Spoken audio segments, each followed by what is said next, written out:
like 2 minutes of bad publicity when the film hit, to come out and try to blame it all on him. None of it was just due to the fact that she seems like a rather person. Then he managed to convince Blake Lively to star in it with him, and all hell broke loose. She claims he's her, and then by the time they premiered the movie, they weren't even speaking to each other. She made him stay in the basement. So normal people at home who don't care about this woman at all are looking at her like, I don't like her. A Hollywood legal battle heads to a New York City courtroom today with the hearing on the lawsuit between actors Blake Lively and Justin Baldoni. The U.S. District Judge in the case is holding a video conference on a motion for a protective order. Oh my God. You guys, we need to talk because things are looking absolutely terrible for Blake Lively right now. Like, could she seriously end up in jail after this bombshell from Megyn Kelly? Because it looks like Kelly might be the one to finally seal Blake's fate. If you've been keeping up, you know Blake has been completely tangled up in all kinds of legal drama. The lawsuits, the accusations, the back and forth. It's been such a hot mess. And every time we think things are cooling down, something new pops up. But this could be the final nail in the coffin. So let me break it all down. Blake Lively made major waves when she accused her It Ends With Us co-star and director Justin Baldoni of harassment. But from the very beginning, people were giving her the side eye like, was she telling the truth? Or was there something else going on? Then came the twist. Justin Baldoni hit back with a countersuit claiming Blake lied and even manipulated the situation to take over the movie. Now this is where things get really shady. So despite Blake Lively's serious accusations against Justin Baldoni, a Hollywood intimacy coordinator is out here saying, wait a minute, weren't y'all kind of close before all this drama? Mia Shakar, who has worked on Lessons in Chemistry, Insecure, and Perry Mason, recently gave her take on the feud in the Channel 5 documentary. She said Blake Lively versus Justin Baldoni, and what she had to say was very interesting. According to Shakar, after reading their text messages, it seemed like there was real affection between them at one point, like a friendship, if not more. And that's not all. Shakar also pointed out something that might raise eyebrows. In my experience, when an actor says, I don't need to meet the intimacy coordinator until we're shooting, as much as it hinders my process, it does typically indicate that they trust their scene partner. So basically, Blake seemed comfortable with Justin, at least in the beginning. Now, if this is true, why would someone who felt unsafe around their co-star refuse to meet with an intimacy coordinator ahead of time? Because y'all know Hollywood productions take on-set safety super seriously, especially when it comes to intimate scenes. And if Blake really had an issue with Justin, why not bring in the intimacy coordinator early?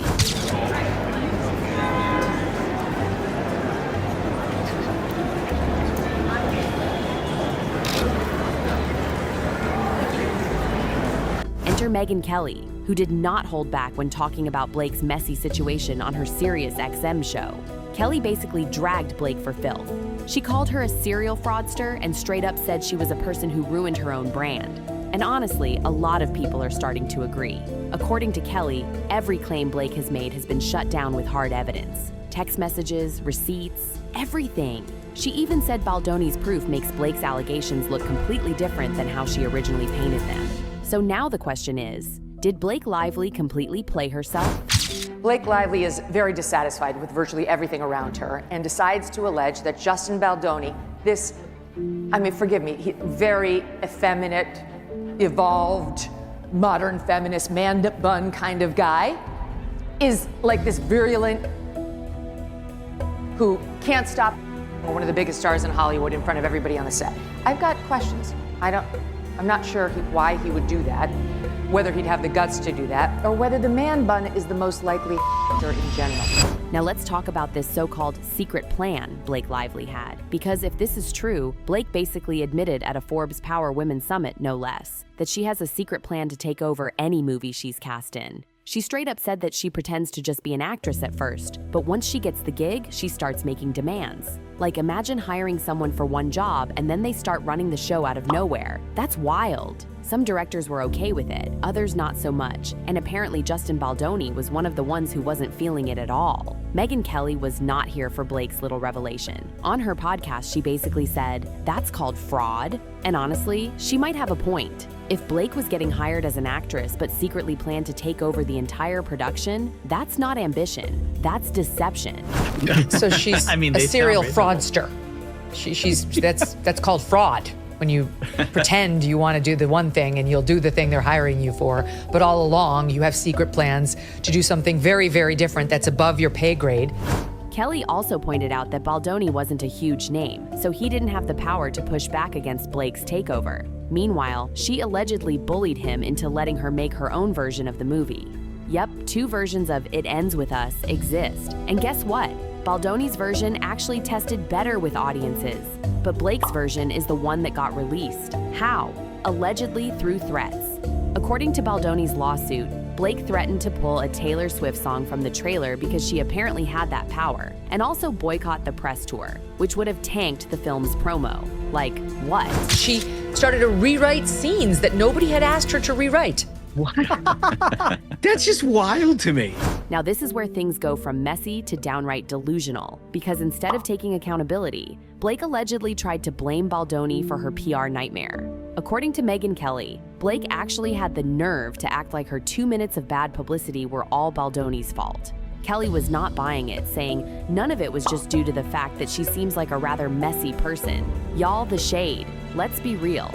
Blake didn't exactly help herself here. Instead of keeping the focus on It Ends With Us, she was out here plugging her hair products, her non-alcoholic drink brand, and basically everything except the actual movie. And let's not forget that cringy, out-of-touch comment, grab your girls, wear your florals. Like, sis, this is a movie about domestic violence. It's not a girl's trip to brunch. The backlash was instant. People called her tone deaf and accused her of turning a serious issue into a fashion statement. She was full of giggles and laughter and wanted to promote her liquor brand.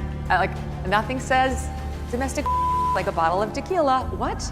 But instead of taking the L and keeping it pushing, Blake and Ryan Reynolds allegedly tried to make Baldoni clean up the mess.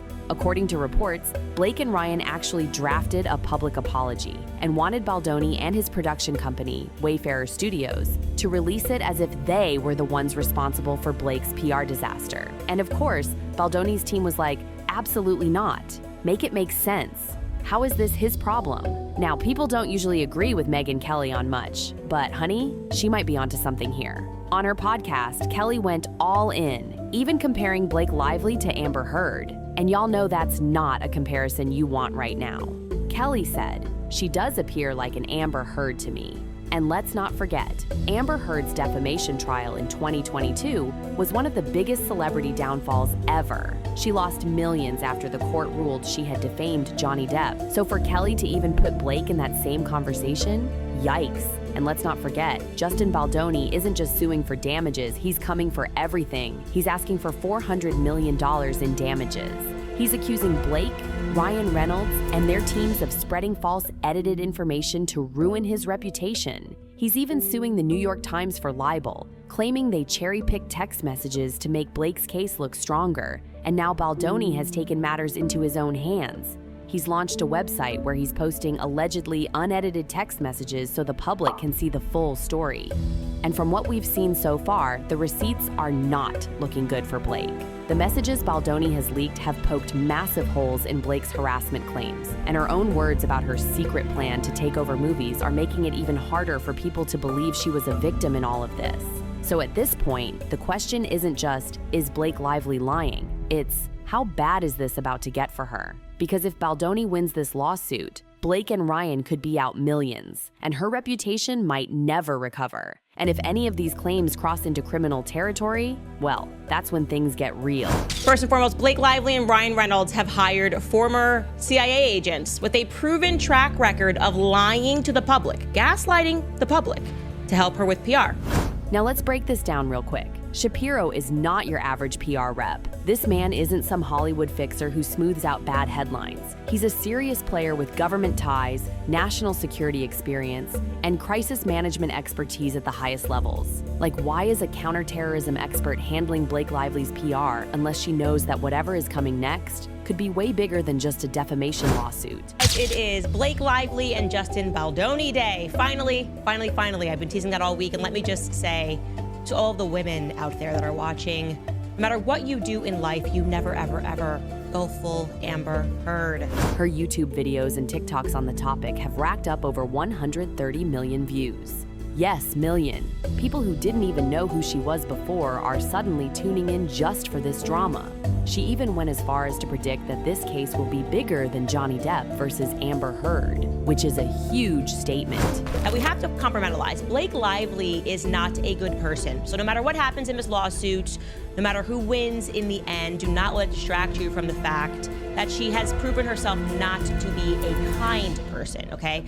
And Candace isn't the only one pushing this case into the spotlight. Other right-wing media personalities are jumping in too, including Brett Cooper, another conservative media darling. At this point, Baldoni's team knows exactly what they're doing. His lawyer, Brian Friedman, even acknowledged how podcasters, YouTubers, and TikTokers have helped his case stay in the headlines. You've seen social media and these TikTokers and people on YouTube.